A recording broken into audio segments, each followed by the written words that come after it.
एक छोटे से गांव में तालाब के किनारे दो बहनें रहती थीं। बड़ी बहन सीमा का पति काफी समय से बीमार था। घर की हालत ठीक नहीं थी, इसलिए वो रोज अपनी छोटी बहन राधा के घर काम करने जाती थी। राधा की शादी एक धनी व्यापारी से हुई थी। उसके घर में किसी चीज की कमी नहीं थी, लेकिन उसका स्वभाव बहुत कंजूस और स्वार्थी था। हर सुबह सीमा जल्दी जल्दी अपने घर का सारा काम निपटाती और फिर राधा के घर की ओर निकल पड़ती ताकि कुछ मेहनत करके अपने घर का गुजारा कर सके। अरे दीदी, आज फिर तुम्हें देर हो गई। सुबह सुबह इतने बड़े घर का काम पड़ा रहता है और तुम आराम से घर पर बैठी रहती हो। थोड़ा जल्दी आना चाहिए था। खैर, अब आ ही दी हूँ तो चलो काम में लग जाओ। माफ करना बहन, मेरा छोटू रात भर पेट दर्द से रोता रहा, इसलिए देर हो गई। मैं जल्दी जल्दी सब काम कर दूंगी। ठीक है, चलो पहले आंगन और बरामदे को अच्छे से साफ कर दो। घर बिल्कुल चमकना चाहिए।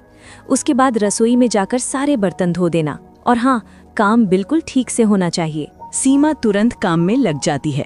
सबसे पहले राधा के घर का आंगन, बरामदा और सारे कमरों में झाड़ू पोंछा करती है। वो एक एक कोना अच्छे से साफ करती है।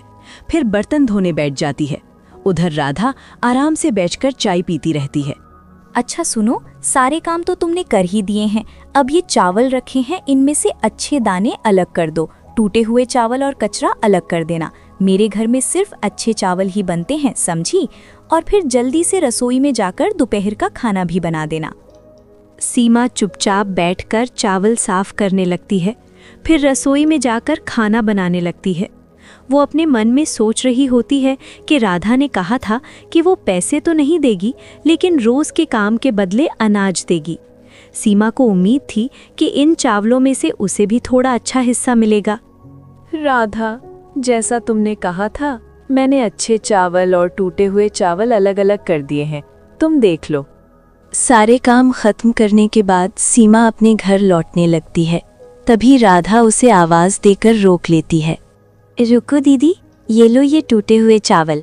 मेरे घर में तो कोई इन्हें नहीं खाता, इसलिए तुम ही ले जाओ। तुम्हारे घर में तो ये आराम से सब खा लेंगे। राधा टूटे फूटे दानों वाला थोड़ा सा चावल एक थैली में डालकर सीमा को थमा देती है। सीमा बिना कुछ कहे चावल ले लेती है और घर की ओर चल पड़ती है। उसकी आंखों में आंसू होते हैं, लेकिन होठों पर एक भी शिकायत नहीं आती, क्योंकि वो जानती थी कि उसकी मजबूरी और गरीबी में यही चावल भी उसके लिए बहुत कीमती है। सीमा घर जाकर वही चावल बनाती है और अपने पति व बच्चे को खिला देती है। अगली सुबह फिर वही सिलसिला शुरू हो जाता है। सुबह सुबह सीमा दरवाजे पर दस्तक देती है। अरे दीदी, आज तो जल्दी आ गई। अच्छा हुआ। सुनो, आज मेरा मछली खाने का बहुत मन है। तुम जल्दी से झाड़ू पोछा कर लो, बर्तन धो लो और फिर रसोई में जाकर मछली बना देना। लेकिन हाँ, मसाला अच्छे से पीसना। मछली बिल्कुल स्वादिष्ट होनी चाहिए। मेरे पति को बढ़िया खाना पसंद है। ठीक है बहन, जैसा तुम कहो। मैं जल्दी से काम खत्म करके मछली बना देती हूँ। सीमा चुपचाप झाड़ू पोछा करने लगती है, फिर बर्तन धोती है और आखिर में बैठकर मछली पकाने लगती है। वो आज भी मन ही मन सोच रही होती है कि उसके बेटे छोटू को ये मछली बहुत पसंद है। सीमा मसाले कूटती है, प्याज लहसुन का तड़का लगाती है, फिर मछली तलकर बड़ी मेहनत से स्वादिष्ट करी तैयार करती है। पूरे घर में खुशबू फैल जाती है। राधा आकर देखती है। वाह, आज तो बहुत अच्छी खुशबू आ रही है। लगता है खाना बढ़िया बना है। आज तो उन्हें बहुत मजा आएगा। तुमने आज काफी मेहनत की है। राधा और उसका पति आराम से बैठकर मछली खाने लगते हैं। सीमा की आंखों में हल्की सी उम्मीद झलक रही थी कि शायद आज राधा उसे भी थोड़ी सी मछली दे दे ताकि वो अपने बेटे के लिए ले जा सके। शाम को सीमा अपना काम पूरा करके घर जाने लगती है। तभी राधा उसे रोकती है। रुको दीदी, आज तुम्हारे लिए भी कुछ है। ये लो, कल रात का बचा हुआ चावल और सब्जी रखी थी। इसे घर ले जाकर गर्म करके खा लेना। सीमा बिना कोई शिकायत किए बासी चावल और खराब हो चुकी सब्जी की थैली उठा लेती है और अपने घर की ओर चल पड़ती है। दिन पर दिन ऐसे ही बीतते गए। सीमा हर सुबह राधा के घर काम करने जाती और लौटते समय राधा उसे कुछ न कुछ बासी या खराब खाना देकर भेज देती। एक दिन राधा ने कहा, सुनो दीदी, कल तुम सुबह सुबह जल्दी आ जाना। मेरे पति को व्यापार में बहुत बड़ा फायदा हुआ है, इसलिए घर में पूजा का बड़ा आयोजन रखा है। बहुत सारे मेहमान आएंगे और ढेर सारी मिठाइयाँ व पकवान बनेंगे। समझी ना, मुझे तुम्हारी पूरी मदद चाहिए। ठीक है बहन, जैसा तुम कहो।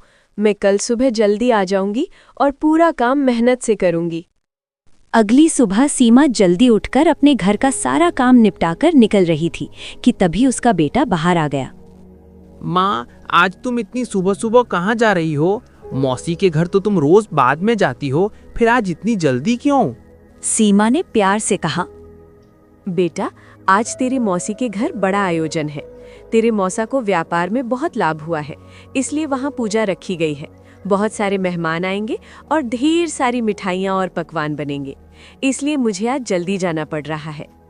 माँ, इतने सारे लोग आ रहे हैं तो मौसी ने मुझे भी बुलाया होगा ना? तुम मुझे साथ क्यों नहीं ले जा रही हो?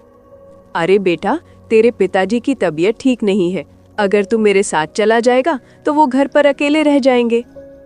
ठीक है माँ, आज मौसी के घर मिठाइयाँ बनेंगी, वो हमारे लिए भी देंगी ना? तुम लेकर आना माँ, मैं इंतजार करूँगा, तुम जल्दी आना। हाँ बेटा, तू अच्छे से रहना, मैं काम करके जल्दी लौट आऊंगी। और सुन, अपने पिताजी का ध्यान रखना।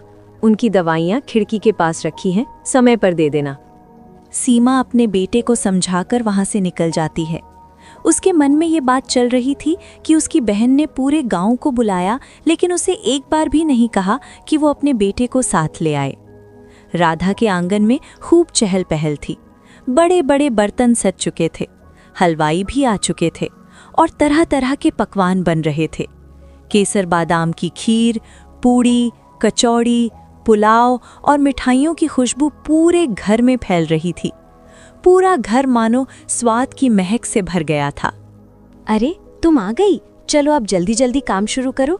देख नहीं रही हो, हलवाई आ चुके हैं और पकवान बन रहे हैं। मुझे सारे बर्तन साफ चाहिए और वहाँ कोने में जो पत्तल रखी हैं उन्हें भी गिनकर ठीक से जमा दो।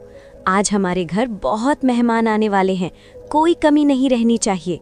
सबसे पहले घर के बाहर झाड़ू लगाओ, फिर जहाँ पूजा होगी वहाँ साफ सफाई करो और उसके बाद पूरा घर अच्छे से चमका देना। ठीक है बहन, मैं सब कर दूंगी, तुम चिंता मत करो।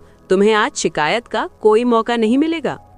सीमा जल्दी जल्दी सारे काम में लग गई। उसने एक एक कोना साफ किया। धीरे धीरे पूजा का समय भी आ गया। राधा सज धज कर अपने पति के साथ पूजा स्थान पर आकर बैठ गई। उसके चेहरे पर सुकून था और गहनों की चमक साफ छलक रही थी। गांव के प्रसिद्ध पुजारी को बुलाया गया था।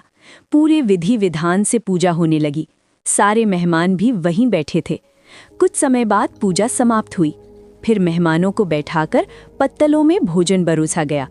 पूरा गांव राधा के आंगन में स्वादिष्ट खाने का आनंद ले रहा था। खीर की खुशबू, मिठाइयों का स्वाद और पकवानों की रौनक चारों ओर फैल गई थी। हर कोई खाने की तारीफ कर रहा था। धीरे धीरे सभी मेहमान भोजन करके अपने अपने घर चले गए। अब घर में शांति हो गई थी, लेकिन अभी भी बहुत सारे पकवान और मिठाइयाँ बची हुई थीं। राधा बोली, अरे दीदी, आज तो भगवान की कृपा से बहुत बड़ा आयोजन हो गया। इतने सारे पकवान बने और इतने मेहमान आए, लेकिन देखो अभी भी कितनी मिठाइयाँ और खाने की चीज़ें बची हुई हैं। तुम ऐसा करो, इन सबको उठाकर रसोई में ठीक से रख दो और जो मिठाई के बर्तनों में नीचे चूरा और शक्कर जमा है उसे निकालकर अलग कर देना। सीमा सिर झुकाकर बिना थके बिना कुछ कहे सारी मिठाइयाँ, पकवान और बचे हुए खाने को रसोई में ले जाकर सहेजने लगी।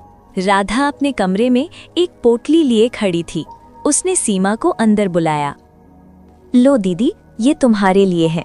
बड़े बर्तनों में जो मिठाइयों के टूटे फूटे टुकड़े बचे थे और किनारों पर चिपकी हुई चीनी है, ये सब तुम ले जाओ, अपने बेटे को खिला देना, क्योंकि मेरे घर में तो ये कोई नहीं खाता।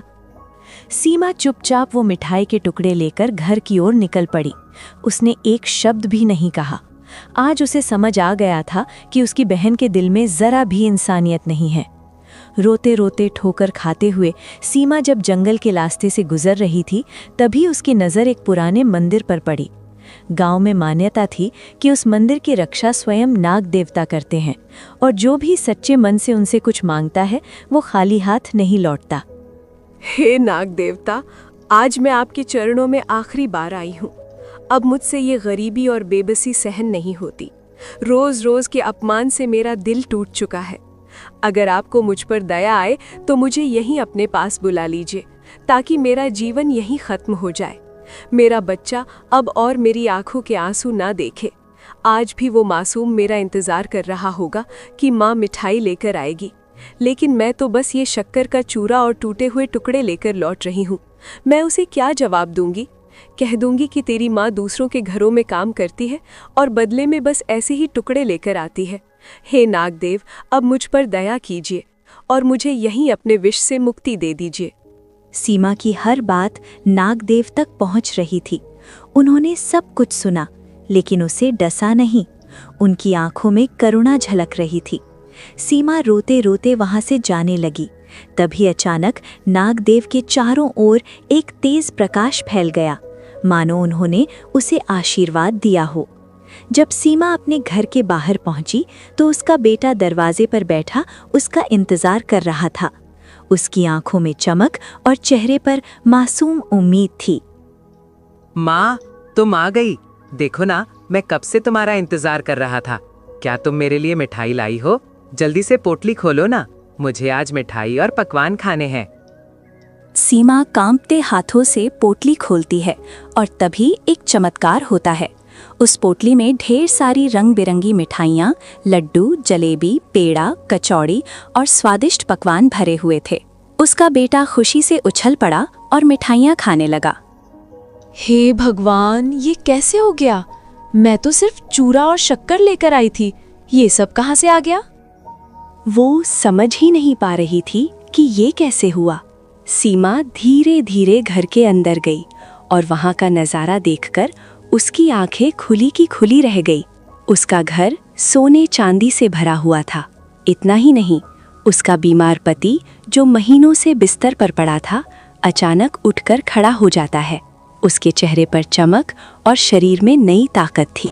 हे भगवान, ये कैसा चमत्कार है? ये सारा घर सोने चांदी और हीरे जवाहरात से कैसे भर गया? और आप भी ठीक हो गए, अपने पैरों पर खड़े हैं? उसका पति हैरानी से बोला, अरे सीमा, ये सब क्या हो गया? मैं तो उठ भी नहीं पाता था और आज मुझे बिल्कुल ठीक लग रहा है। और इतना धन हमारे घर में कहाँ से आ गया? उसका बेटा भी मासूमियत से सवाल पर सवाल करने लगा। तब सीमा ने अपने पति और बेटे को सारी बात बता दी। ये सब नागदेव की कृपा है। मैं तो राधा के घर से सिर्फ शक्कर और चूड़ा लेकर निकली थी। रास्ते में मंदिर में रुक गई और अपनी सारी पीड़ा उन्हें बता दी। मैंने तो उनसे यही कहा था कि अब मुझसे ये जीवन नहीं संभलता, लेकिन उन्होंने मुझे मारा नहीं, बल्कि मेरी पुकार सुन ली। देखो, उनकी कृपा से आज हमारा जीवन बदल गया। उस दिन के बाद सब कुछ बदल गया। जो परिवार पहले गरीबी और दुख में जी रहा था, अब उसका जीवन खुशियों से भर गया था। अगले ही दिन सीमा अपने परिवार के साथ गांव में बने एक नए, सुंदर और बड़े घर में रहने चली गई। 3 दिन बीत गए। अब सीमा अपने नए घर में सुख और शांति से रह रही थी। उसके चेहरे पर अब चिंता नहीं, बल्कि संतोष और खुशी झलक रही थी। उसका पति भी पूरी तरह ठीक होकर फिर से अपना काम संभालने लगा। उधर राधा अपने घर में बैठी सोच रही थी कि आखिर सीमा काम पर क्यों नहीं आ रही है। अरे 3 दिन हो गए, लेकिन सीमा अभी तक काम पर क्यों नहीं आई? न सफाई करने, न बर्तन धोने, न ही रसोई का काम। कहीं बीमार तो नहीं पड़ गई, या फिर कोई और बात है? इतना सोचकर राधा ने अपने नौकर को बुलाया। अरे सुनो, तुम अभी जाकर देखो कि मेरी बड़ी बहन कहाँ है।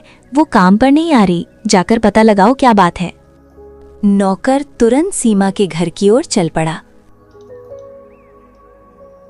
वहां पहुंचकर जैसे ही उसने घर के अंदर कदम रखा, उसकी आंखें हैरानी से फैल गईं। उसने देखा कि अब उनका घर नया और बहुत बड़ा हो चुका था। उसका पति भी पूरी तरह ठीक होकर खेत की ओर जा रहा था। नौकर ने चुपके से अंदर झांका तो देखा कि सीमा अपने बेटे के साथ बड़े आराम से बैठी थी। चारों तरफ सुख और समृद्धि नजर आ रही थी। वो हैरान रह गया। हे भगवान, ये मैं क्या देख रहा हूँ? कुछ दिन पहले तक तो इनकी हालत बहुत खराब थी और अब तो जैसे किसी बड़े महल में रह रहे हों। नौकर भागता हुआ राधा के पास पहुंचा और हांफते हुए बोला, मालकिन, ये तो चमत्कार हो गया। आपकी बड़ी बहन अब बहुत अमीर हो गई हैं। उनका घर सोने चांदी से भरा है। उनके पति की बीमारी भी ठीक हो गई है और उनका बेटा तो तरह तरह की मिठाइयाँ खा रहा था। लगता है उनकी किस्मत रातों रात बदल गई है। ये कैसे हो सकता है? जब मैंने उसे भेजा था तो बस थोड़े से बचे हुए मिठाई के टुकड़े और चिपकी हुए शक्कर ही दी थी। फिर ये सब दौलत कहाँ से आ गई? नहीं, ये राज तो मुझे जानना ही होगा। शाम को जब राधा का पति घर लौटा तो उसने तुरंत उससे कहा, सुनते हो जी, आपको पता है मेरी बड़ी बहन सीमा अचानक बहुत अमीर हो गई है। उसका टूटा फूटा घर अब महल जैसा बन गया है। उसके पति की बीमारी भी ठीक हो गई। मुझे समझ ही नहीं आ रहा कि ये सब एकदम से कैसे हो गया। अरे वाह, ये तो बहुत अच्छी बात है। तुम्हारी बहन ने बहुत तकलीफें झेली हैं। तुम जाकर उसी से पूछ लो कि आखिर ये सब कैसे हुआ। राधा ने मन ही मन ठान लिया कि वो इस रहस्य को जरूर जानेगी। वो तुरंत तैयार होकर सीमा के घर की ओर निकल पड़ी। वहां पहुंचकर जैसे ही उसने महल जैसा घर देखा, उसकी आंखें हैरानी से फैल गई। उसके मन में जलन और आश्चर्य दोनों एक साथ उठने लगे। फिर वो अंदर गई और बोली, अरे बहन, तू काम पर नहीं आ रही थी तो मुझे तेरी चिंता हो गई थी, इसलिए मैं तुझसे मिलने चली आई। लेकिन ये सब कैसे हुआ? तू इतनी अमीर कैसे बन गई? मुझे भी बताना, आखिर क्या हुआ कि तू रातों रात इतना सब पा गई? राधा, तुम जो मुझे रोज बचे खुचे चावल और सब्जी देती थी और उस दिन जो मिठाई का चूरा और शक्कर दी थी, मैं वही सब लेकर घर लौट रही थी। रास्ते में मुझे नागदेव के मंदिर पर रुकना पड़ा। मैंने उन्हें अपनी सारी तकलीफ बता दी और उनकी कृपा से ये सब बदल गया। सीमा की बात सुनकर राधा के मन में जलन और बढ़ गई। उसके अंदर का लालच अब और तेज हो गया था।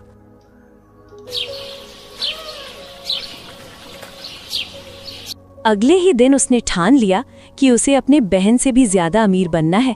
उसने अपने पति से कहा, सुनो जी, मुझे सब पता चल गया है कि दीदी इतनी अमीर कैसे बनी। मैं रोज जो खराब खाना उसे देती थी, उसने जाकर नागदेव को सब बता दिया। और देखो, नागदेव ने उसे पल भर में महल जैसा घर दे दिया। हमें भी वैसा ही करना होगा। अरे पगली, हम तो पहले से ही सुखी और अमीर हैं। भगवान ने हमें सब कुछ दिया है।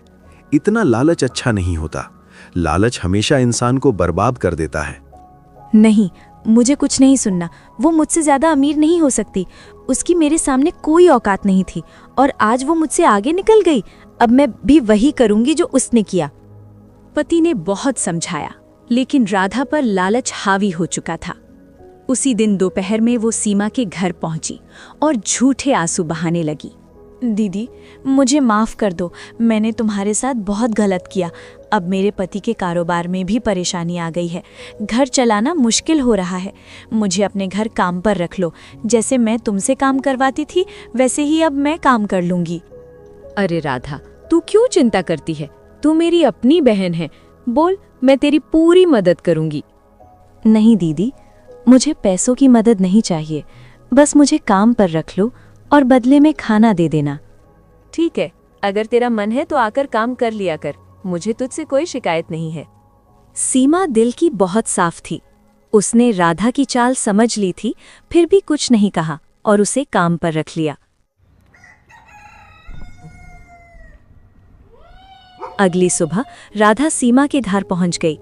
उसके मन में बस एक ही इच्छा थी, किसी तरह वही चमत्कार दोहराया जाए और वो सीमा से भी ज्यादा अमीर बन जाए। अरे राधा, तू आ गई। आज घर में काफी काम है। तू सफाई कर ले, मैं रसोई संभालती हूँ। हाँ दीदी, मैं सब कर लूंगी। तुम्हारा पूरा घर साफ कर दूंगी।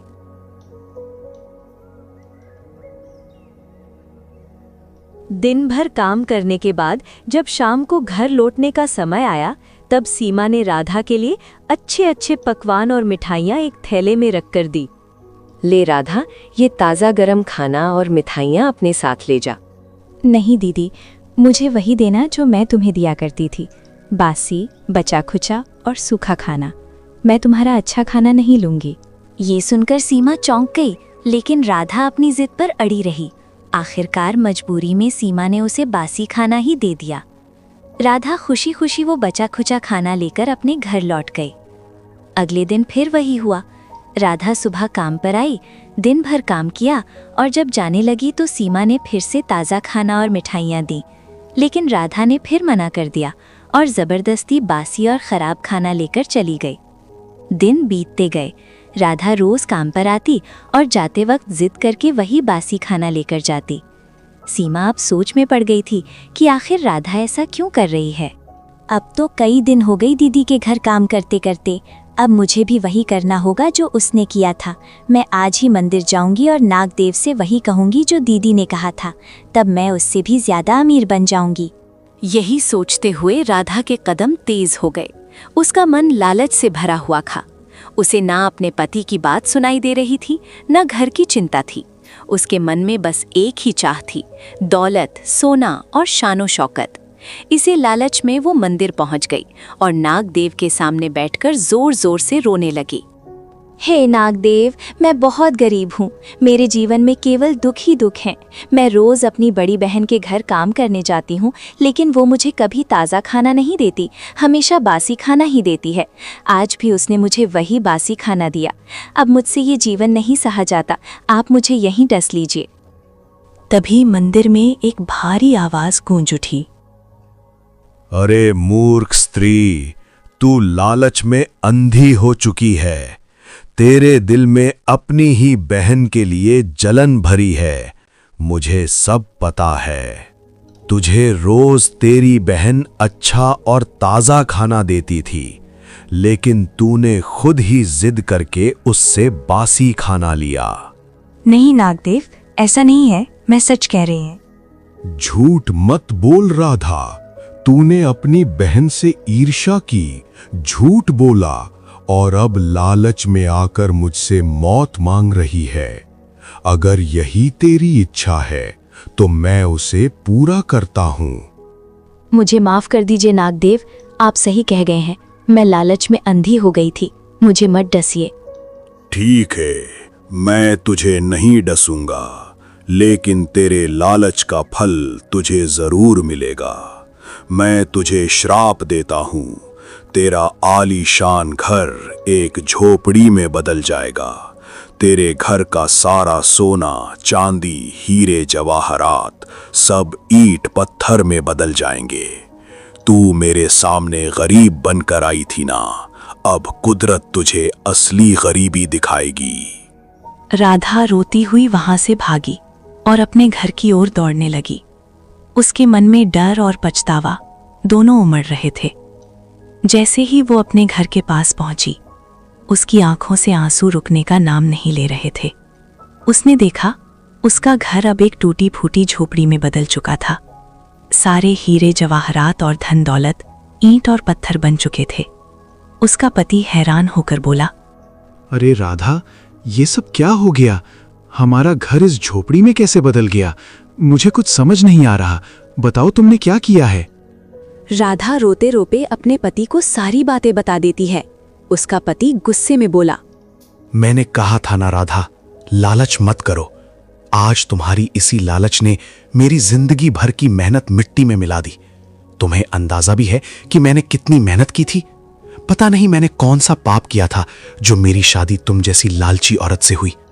राधा के लालच की वजह से उसका सारा ऐशो आराम, धन दौलत और पति का प्यार सब कुछ छिन गया।